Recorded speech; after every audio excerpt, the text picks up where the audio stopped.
ಕನ್ನಡಿಗ ಶರಣು ಶರಣಾರ್ಥಿ ಪ್ರೀತಿಯ ಸ್ನೇಹಿತರೆ, ಇವತ್ತಿನ ನಮ್ಮ ಒಂದು ಜಾಬ್ ಸರ್ಚ್ ಏನಪ್ಪಾ ಅಂದ್ರೆ ಇಕೋ ಬ್ಯಾಂಕ್ ನೇಮಕಾತಿ 2026 ಸ್ನೇಹಿತರೆ. ಈ ಒಂದು ಹುದ್ದೆಗಳ ಬಗ್ಗೆ ಕುಲಂಕುಷವಾಗಿ ನಾವು ನೋಟಿಫಿಕೇಶನ್ ಬಗ್ಗೆ ಮಾಹಿತಿ ನೋಡ್ತಾ ಹೋಗೋಣ ಬನ್ನಿ. ಅದಕ್ಕಿಂತ ಮುಂಚಿತವಾಗಿ ಇಕೋ ಬ್ಯಾಂಕ್ ಇದರಲ್ಲಿ ಅಗತ್ಯವಿರುವ ಜನರಲಿಸ್ಟ್ ಮತ್ತು ಸ್ಪೆಷಲಿಸ್ಟ್ ಆಫೀಸರ್ ಹುದ್ದೆಗಳ ಭರ್ತಿಗೆ ಅರ್ಹ ಹಾಗೂ ಆಸಕ್ತ ಅಭ್ಯರ್ಥಿಗಳಿಂದ ಅರ್ಜಿಗಳನ್ನು ಆಹ್ವಾನಿಸಲಾಗಿದೆ.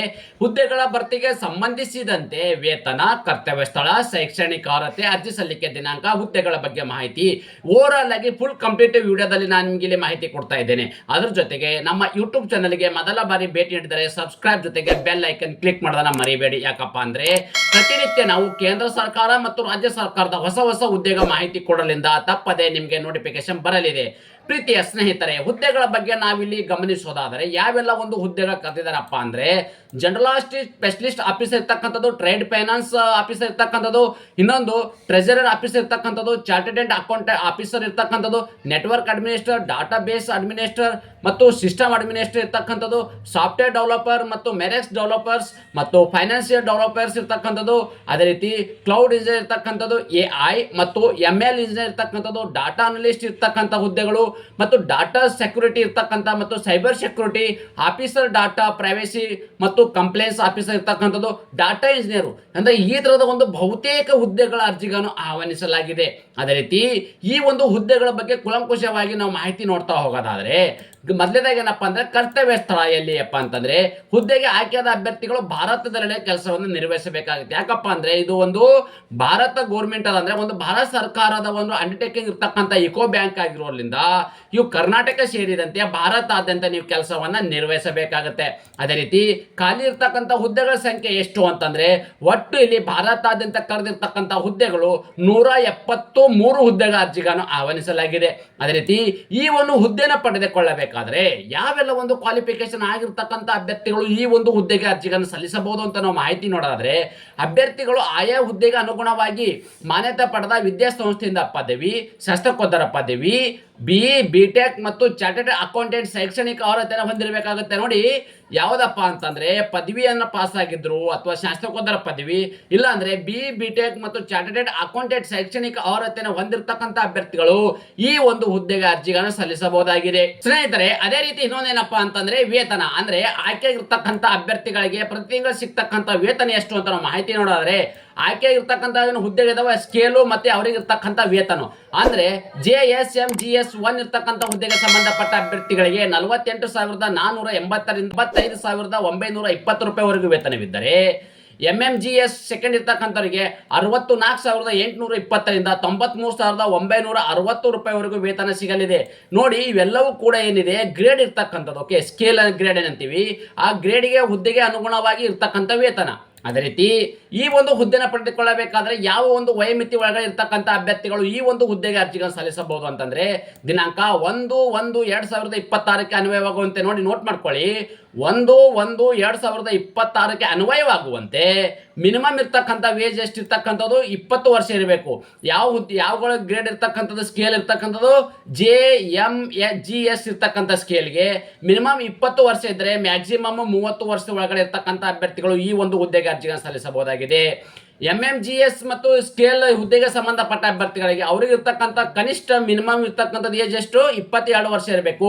ಮ್ಯಾಕ್ಸಿಮಮ್ ವಯೋಮಿತಿ ಅವರು 35 ವರ್ಷದ ಒಳಗಡೆ ಇರ್ತಕ್ಕಂಥ ಅಭ್ಯರ್ಥಿಗಳು ಈ ಒಂದು ಹುದ್ದೆಗೆ ಅರ್ಜಿಗಳನ್ನು ಸಲ್ಲಿಸಬಹುದಾಗಿದೆ. ಅದೇ ರೀತಿ ವಯೋಮಿತಿಯಲ್ಲಿ ಕೂಡ ಸಡಿಲಿಕೆ ನೀಡಲಾಗಿದೆ. ಹಾಗಾದ್ರೆ SC/ST ಅಭ್ಯರ್ಥಿಗಳಿಗೆ 5 ವರ್ಷ, OBC ಅಭ್ಯರ್ಥಿಗಳಿಗೆ 3 ವರ್ಷ, PWD ಅಭ್ಯರ್ಥಿಗಳಿಗೆ 10 ವರ್ಷಗಳ ಕಾಲ ವಯೋಮಿತಿಯಲ್ಲಿ ಸಡಿಲಿಕೆಯನ್ನು ನೀಡಲಾಗಿದೆ. ಸ್ನೇಹಿತರೆ, ಇನ್ನೊಂದು ಬಹುಮುಖ್ಯವಾಗಿರ್ತಕ್ಕಂಥದ್ದೇನಪ್ಪ ಅಂದ್ರೆ ಅನುಭವ. ಅಂದ್ರೆ ಈ ಒಂದು ಹುದ್ದೆನ ಪಡೆದುಕೊಳ್ಳಬೇಕಾದ್ರೆ ಒಂದು ವರ್ಕ್ ಎಕ್ಸ್ಪೀರಿಯನ್ಸ್ ಅನ್ನ ಬೇಕಾಗುತ್ತೆ. ಓಕೆ, ಅಭ್ಯರ್ಥಿಗಳು ಹುದ್ದೆಗೆ ಅನುಗುಣವಾಗಿ ನಿಗದಿತ ಕೆಲಸ ಅನುಭವನ ಹೊಂದಿರಬೇಕಾಗತ್ತೆ. ಅಂದ್ರೆ ಇಲ್ಲಿ ಎಷ್ಟೇನು ಹುದ್ದೆಗಳು ನಾನು ಮೊದಲೇ ಹೇಳಿದ್ದೆ ನಿಮಗೆ ಯಾವ್ಯಾವ ಹುದ್ದೆಗಳ ಅರ್ಜಿಗಳನ್ನು ಆಹ್ವಾನಿಸಲಾಗಿದೆ ಅಂತ. ನೀವು ಒಂದು ಕ್ವಾಲಿಫಿಕೇಶನ್ ಅನುಗುಣವಾಗಿ ಯಾವ ಒಂದು ಹುದ್ದೆಗಳನ್ನ ಅರ್ಜಿಗಳನ್ನು ಸಲ್ಲಿಸ್ತಾ ಇದ್ರಿ ಆ ಹುದ್ದೆಗೆ ರಿಲೇಟೆಡ್ ಇರ್ತಕ್ಕಂಥ ನಿಮಗೆ ವರ್ಕ್ ಎಕ್ಸ್ಪೀರಿಯನ್ಸ್ ಅನ್ನು ಹೊಂದಿರತಕ್ಕಂಥ ಅಭ್ಯರ್ಥಿಗಳು ಈ ಒಂದು ಹುದ್ದೆಗೆ ಅರ್ಜಿಗಳನ್ನು ಸಲ್ಲಿಸಬಹುದಾಗಿದೆ. ಅದೇ ರೀತಿ ಈ ಒಂದು ಹುದ್ದೆಗಳನ್ನ ಹೇಗೆ ಆಯ್ಕೆ ಮಾಡ್ತಾರೆ ಅಂದ್ರೆ ಸೆಲೆಕ್ಷನ್ ಪ್ರೊಸೆಸ್ ಅನ್ನು ಹೇಗೆ ಮಾಡ್ತಾರಪ್ಪ ಅಂದ್ರೆ ಮೊದಲದಾಗಿ ಒಂದು ಲಿಖಿತ ಪರೀಕ್ಷೆ ನಡೆಸಲಾಗುವುದು. ಇದಾನಂತರ ಸ್ಕ್ರೀನಿಂಗ್ ಮತ್ತು ಗ್ರೂಪ್ ಡಿಸ್ಕಷನ್ ಸಂದೇಶ ನಡೆಸಿ ಅಭ್ಯರ್ಥಿಗಳನ್ನ ಆಯ್ಕೆಯನ್ನು ಮಾಡಲಾಗುವುದು. ಅಂದ್ರೆ ಮೊದಲದಾಗಿ ಏನ್ ಮಾಡ್ತಾರಪ್ಪ ಅಂದ್ರೆ CBT ಎಕ್ಸಾಮ್ ಅನ್ನು ನೀಡಲಾಗುವುದು. ಅಂದ್ರೆ ಕಂಪ್ಯೂಟರ್ ಆಧಾರಿತ ಎಕ್ಸಾಮ್ ಇಡಲಾಗುವುದು. ಅಂದ್ರೆ ಲಿಖಿತ ಪರೀಕ್ಷೆ ಇದು ಆದ ಬಳಿಕೆ ನಿಮ್ಗೆ ಇಲ್ಲಿ ಇನ್ನೊಂದೇನಪ್ಪ ಅಂದ್ರೆ ಸ್ಕ್ರೀನಿಂಗ್ ಎಕ್ಸಾಮ್ ಅನ್ನು ನಡೆಸಲಾಗುವುದು. ಈ ಸ್ಕ್ರೀನಿಂಗ್ ಎಕ್ಸಾಮ್ ಅಲ್ಲಿ ಆದ ಬಳಿಕೆ ಮತ್ತೆ ಗ್ರೂಪ್ ಡಿಸ್ಕಷನ್ ಆಗುತ್ತೆ. ಗ್ರೂಪ್ ಡಿಸ್ಕಷನ್ ಆದ ಬಳಿಕೆ ಫೈನಲ್ ಆಗಿ ಒಂದು ಸಂದರ್ಶನ ನಡೆಸಲಾಗುವುದು.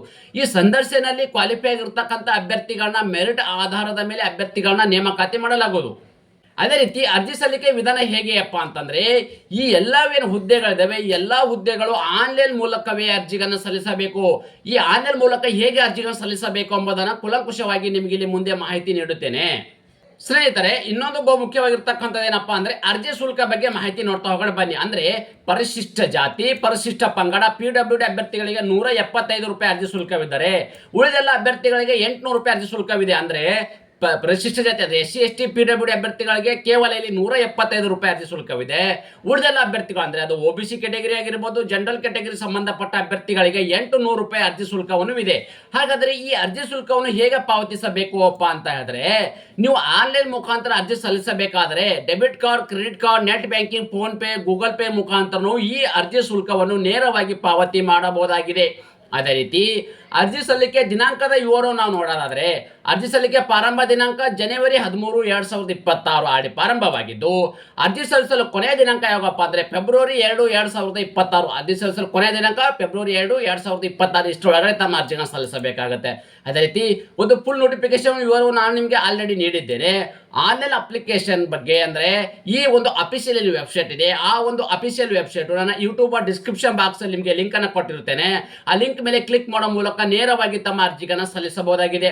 ಅದೇ ರೀತಿ ಟೆಲಿಗ್ರಾಮ್ ಮತ್ತು ವಾಟ್ಸ್ಆಪ್ ಚಾನಲ್ ಕೂಡ ಜಾಯಿನ್ ಆಗಿ. ಯಾಕಪ್ಪ ಅಂದ್ರೆ ನಾವು ಕೊಡ್ತಕ್ಕಂತ ಒಂದು ಪ್ರತಿನಿತ್ಯದ ಜಾಬ್ ಅಪ್ಡೇಟ್ ನೇರವಾಗಿ ನೀವು ಅಲ್ಲಿ ಪಡೆಯಬಹುದಾಗಿದೆ.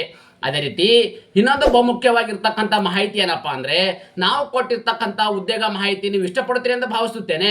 ಈ ಉದ್ಯೋಗ ಮಾಹಿತಿ ನಿಮಗೆ ಇಷ್ಟವಾದರೆ ನಿಮ್ಮ ಫ್ಯಾಮಿಲಿಗೂ ಫ್ರೆಂಡ್ಸ್ಗೂ ಶೇರ್ ಮಾಡೋದನ್ನ ಮರೆಯದಿರಿ. ಧನ್ಯವಾದ.